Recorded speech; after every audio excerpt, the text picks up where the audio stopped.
Hi friends, நான் உங்கள் தோழி ஜெயஸ்ரீ. இன்றைய காணொளியில் ஏழைகள் என்ற தலைப்பில் ஒரு குட்டி கதை பார்ப்போமா? ஒரு ஊர்ல பெரும் பணக்காரர் ஒருத்தர் இருந்தாரு. அவருக்கு ஒரே மகன். ரொம்ப செல்லமா அவனை வளர்த்தாரு. ஒரு குறிப்பிட்ட வயது வந்ததும் அவனுக்கு பொறுப்புகளை தர நினைச்சாரு.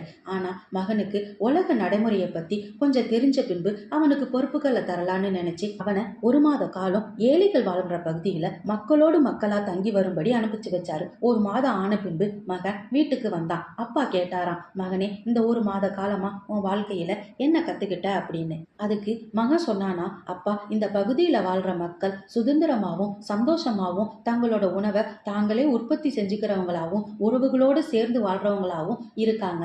இவங்களை எப்படிப்பா ஏழைன்னு சொல்ல முடியும்? மேலும் வாழ்க்கைங்கிறது சுதந்திரத்திலையும் தற்சார்பா வாழ்றதுலையும் உறவுகளோட சேர்ந்து இருக்கிறதுலையும் தான் இருக்குன்னு நான் கத்துக்கிட்டப்பான்னு சொன்னானா. இந்த கதை பிடிச்சிருந்துச்சுன்னா லைக் பண்ணுங்க, ஷேர் பண்ணுங்க, சப்ஸ்கிரைப் பண்ணுங்க. நன்றி நண்பர்களே.